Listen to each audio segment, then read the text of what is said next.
on that same laminated card, we have the Gatha on opening the sutra, which we'll begin with.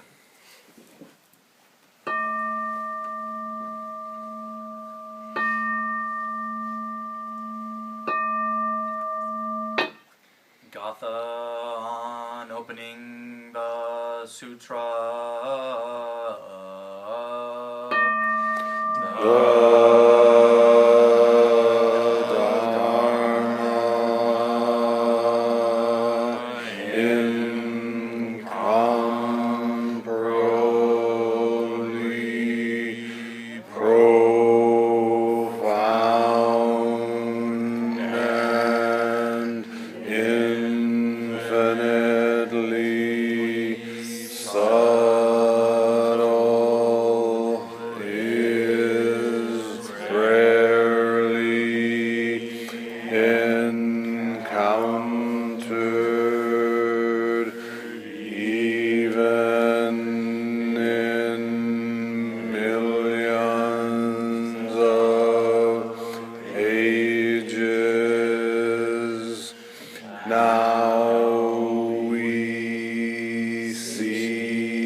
So thank you for coming, everybody. There's snow, there's ice, it's cold, there's lots of reasons to not come out and be together and practice, and I'm so grateful that you chose to come here in kind of a particular way, because this is the last gathering of the Sangha of this year. Of course, we have our party that's going to come, and that's going to be nice. I hope everybody can come and spend some time. But this is the last formal practice. And it's very important, as you know, the big holiday is kind of behind us. The novelty of winter coming on is sort of done with. The bald, barren, deep snow time is just around the corner. It's very important to take some time and to notice and to acknowledge what's come and what's gone in this past year. And traditionally, at the last liturgy of the year, we focus on atonement and acknowledging the things that have gone on in the past year that we could have done a better work with. And then bringing the heart of compassion to this. We don't just wallow in the difficulties, but actually do something with them, something about them. Right? But it begins with atonement, really being at one with. And then, as far as it goes, the first liturgy of the next year is dedicated to breaking through and bringing in the new time. There's a different Dharani that we do for that and different intentions for that. But that's this time. Or that's that time. This is this time. We always begin our services in the same way, at least so far, the Gatha of Atonement. All evil karma ever committed by me since of old, on account of my beginningless greed, anger, and ignorance, born of my own body, mouth, and thought, now I atone for it all. And for those who ponder the precepts, this is one of the main entry gates. Certainly not the only entry gate, but a main entry gate. It's very it takes a while to really understand from the perspective of Buddha Dharma what is actually being talked about when we say evil karma. It's very easy to bring a Judeo-Christian Islamic sort of gloss onto it. If you've been brought up in that tradition, where evil is some kind of a self-existent entity tricking you and trying to cajole you into joining the dark side, where you'll be punished forever, and there's this war kind of going on, and that whole kind of thing. It's a much simpler play in the Buddha Dharma. Anything that I have done that has increased suffering for myself or for anyone else that I'm aware of or not, this comes under the label of what we call evil. So all evil karma ever committed by me means for all the goofs I've done where I've hurt myself, where I've hurt others, others that I love and care deeply about, others that I have viewed as being completely other from me and not counting. Anything that I've ever done to cause harm, to cause suffering, that's it. Very, very, very simple. It doesn't require some entity out there tricking you. Believe me, you're trickster enough for yourself. You got that covered. So it goes on from here, and I love the poetry of this. Ever committed by me since of old. This is inclusive of anything ever in our that we can remember, things that we totally can't remember. If there's such a thing as past lives or incarnations, if I had any role to play in any suffering since existence and non-existence has been born into reality, I claim responsibility for that too. It's a very wide-ranging view when you really get inside of it, and it doesn't require belief in a fairy tale, but it does require an open and creative and artistic mind. All evil karma ever created by me since of old, since beginningless time. Let's just sort of Buddha up about this, shall we? I now atone for it all. I am at one with it. Because until you're at one with it, you're a victim. And there are no victims in the Buddha Dharma. Sorry, that's a cop-out. No victim. I did that. Knowingly or unknowingly, because of conditioning or by will, right? It is in fact me. And I'm at one with that. And yes, I've created harm. Yes. You must get to this place. It doesn't do it to say there's no harm. It doesn't exist. Life is a dream. No one's here anyway. It doesn't matter. Talk to the parents who's just lost their kids at that school. Suffering exists.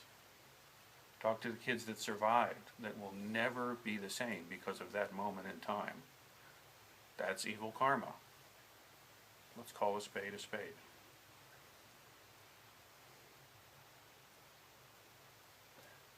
And everything is in change. Everything is in flux. There is no fixed thing. This is also true. That's why the Buddha Dharma is incredibly sophisticated and subtle about these things. From the point of view of the Gatha of Atonement, all evil karma ever committed by me since of old comes from somewhere. It's not just random. There's a reason why. Buddhism is incredibly scientific. It's very prescriptive in a sense. There's a disease and there's a cause of the disease, actually. And the cause is greed, which is the drawing into myself of all things, because I feel lack. I feel insufficient. I feel not good enough. Many, many reasons why. When you're in that place, you can look around your world and you find constant evidence to the fact, attesting to what a loser you are, because that's how you are. So the mudra you create with your mind is filled with evidence to this. And therefore greed. I need this, I need this, I need that. If I only this, then I'll be okay. And we all know that space. Of course we do. You're a human being. It's part of your experience. And be not surprised when you find yourself in that mandala. It should be like, oh yeah, this one. This old friend. And that's when you're free. Not, oh no, I'm here again. Ah! Scream. You know, that keeps it solid. That keeps it locked in. That keeps you trapped. Be friendly with it. Become very, very good friends with these demons. In fact, let them sit right here. Take them right in. Be very at peace with them. This is how you save a demon. You become it. You can't stay separate from it. You can't stay outside it. You can't say it doesn't exist. It exists. What are you going to do? Make love to it. Be one with it. Merge with it. This means merging with yourself. Anger. It's the other side of the greed puzzle, right? Anger is, I'm better than everything. This is not me. This is not me. I'm hipper than this. This is not the way it should be. Everything's pushed away. Everything's pushed outside. Everything's cut down, right? Greed is mine. Give it to me. I need filling. Anger is get away from me. You bother me, boy. Out, out, out. And it's not right. It's not right. It's not right. Cut it down. Cut it down. Cut it down. Now it's very interesting because both of these mistakes hinge upon the same axis. And that axis point is me. Myself. I. As a separate, fixed, permanently alone thing.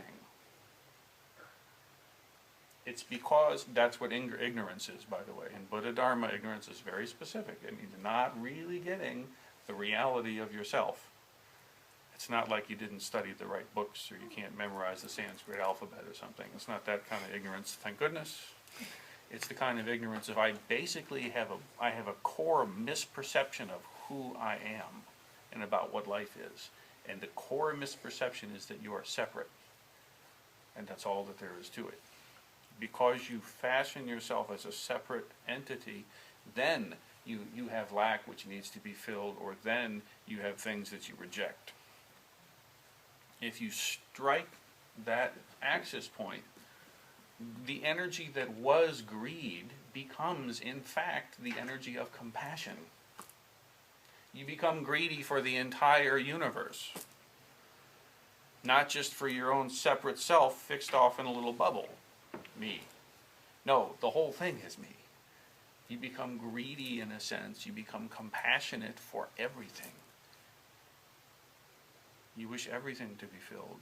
Everyone to be at peace. That's why there's no real problem with greed, in a real sense. If you've got a good, solid, greedy side to yourself, be thankful, because that's your compassion mind. It's just not awakened yet. But it's good to have those strong desires.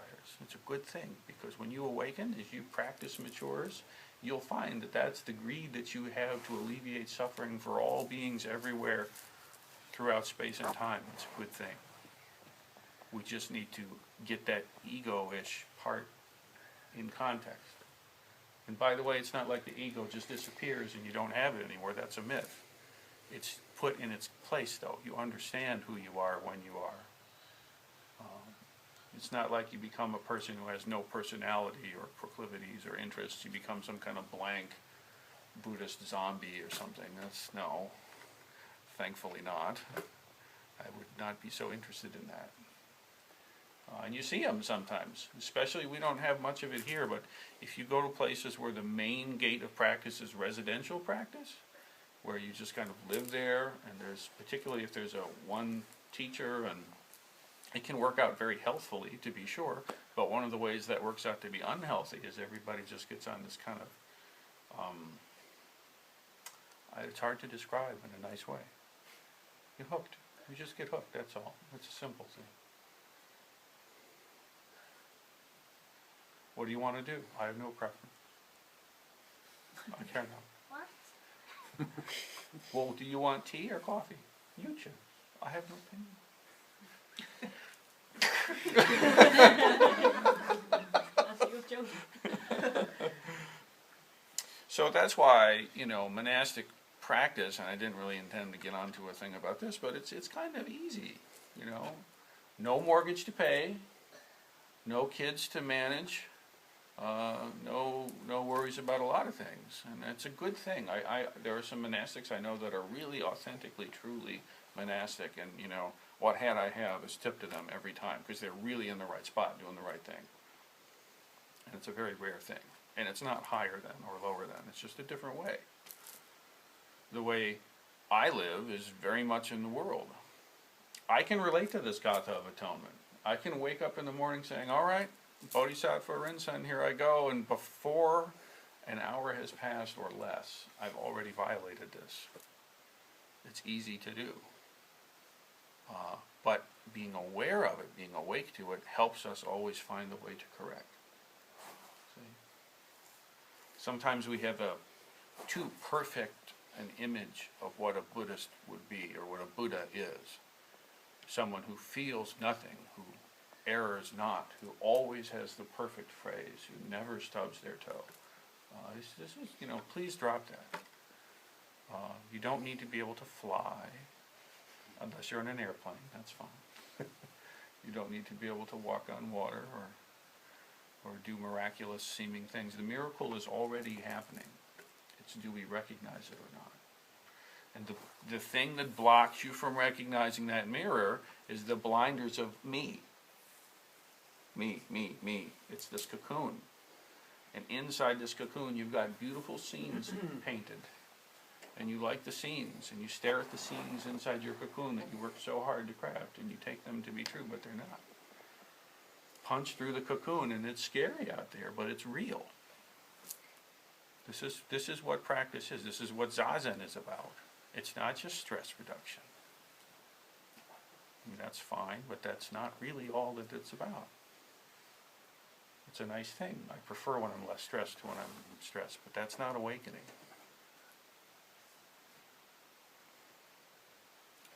And then this born of my body, mouth, and thought. How is it that this evil happens? We've got the issue. We hurt people completely unintentionally, or damn well you meant to do that. Either way, we can hurt people. We can hurt ourselves. Fact.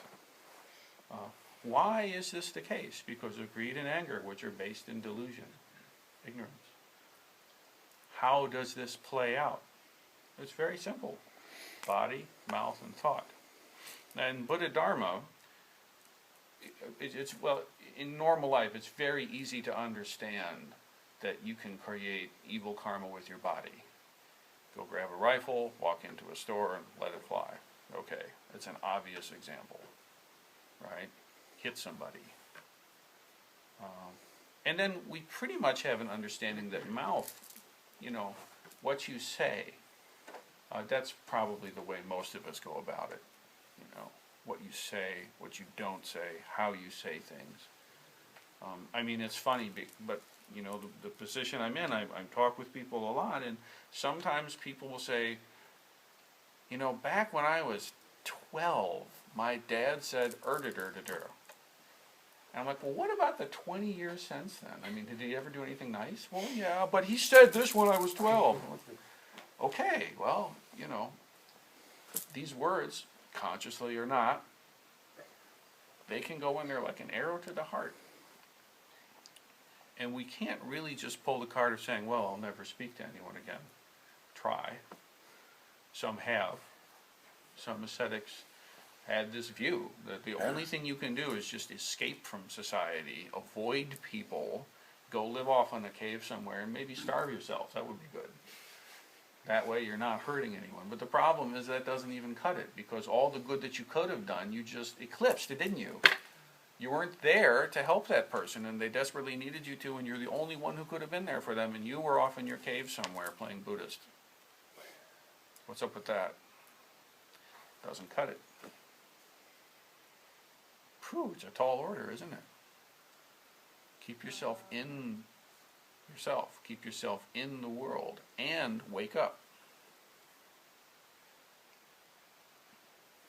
Body, mouth, and thought. Now, this is the one that takes some people a while to actually think this true, or to get. But in fact, the way you use your mind creates karma. And karma is really simple. It's just cause and effect. That's it. Cause and effect. It's basic.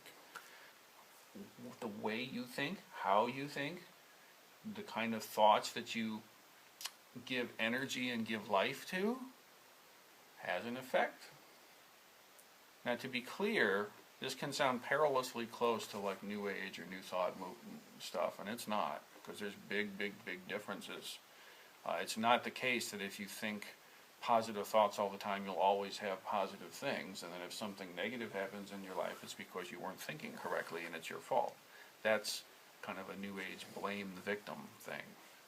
The fact is, shit happens, right? That spot on the x-ray, you can be impeccable with your lifestyle and eat perfectly organic bug shells all the time and exactly the right thing, whatever you think is the right thing to do, and nonetheless, still, illness comes, right? It's not because you had wrong thoughts, unless it is. But it's not just that thoughts arise, it's where you give your awareness. This is the point. The mind is an organ of perception, like your ear, or like your eye. You see things, you hear things, you smell things, right? Your mind perceives thought. And it perceives the whole range of thought, just like your ear has a frequency that it can pick up. And your ear, there's certain things we can see and certain bandwidths that we just can't see with this organ. Well, there's certain things you pick up with a human mind. And guess what? The whole bandwidth is pick upable by you, and it's fine. It's totally fine. You don't need to make one of the colors of the rainbow the enemy and pretend you never see that color. It would be like that. It would be like saying red is the color of blood and death, therefore I never see red. And anywhere you see red, you just pretend you don't. This is crazy making, right? But we do that. We section off little parts of our mind and say, not this, not that. It's the opposite. Make friends with it. And don't be hooked by it. So when you're sitting in your zazen, it's not an escape. It's a choiceful application of your awareness. As you know, if you've sat for any amount of time, everything occurs. Woes, elations, libido, disgust, I mean the whole thing. It just parades past. That's fine. In the midst of this parade of human mind, please pay attention to your breath, if that's your practice. If your practice is shikantaza, then please just sit. Choiceless awareness with the inquiring presence. If your practice is koan, then please just be with the koan. But it's in the midst of, it's the lotus in the fire. It's the lotus in the muddy water. That's what that's about. It's not separate. So it's in the context of all of this stuff that every week, all evil karma ever committed by me since of old. And in particular at these moments, you know, if you get a birthday with a 0 at the end of it, you're 20, you're 30, you're 40, you're 50, you're 60, you know, on and on, hopefully, right? These, you know, we tend to put significance to these numbers. Or things like this, you know, the depth of winter, you know, we're actually over on the other side of the axial tilt now. It's going to start lightening up and everything, but we have this kind of cold deep to go through. It's a good time to stop and to notice. So I invite you to really consider it, you know, not in some trite way, but in a real way. Are you really, to the best of your awareness, are you really steering your life in as harm-free a way as you can? You know, and I'm sure every one of us can find certain ways to improve on things. I invite you to. The Dharma is not a self-improvement program, to be sure, but at the same time, we take very clear responsibility. Real responsibility. You must sit yourself up straight. No one can do this for you. You must chew your own food, you must take your own naps. And this karma, you must take care of it. Please do.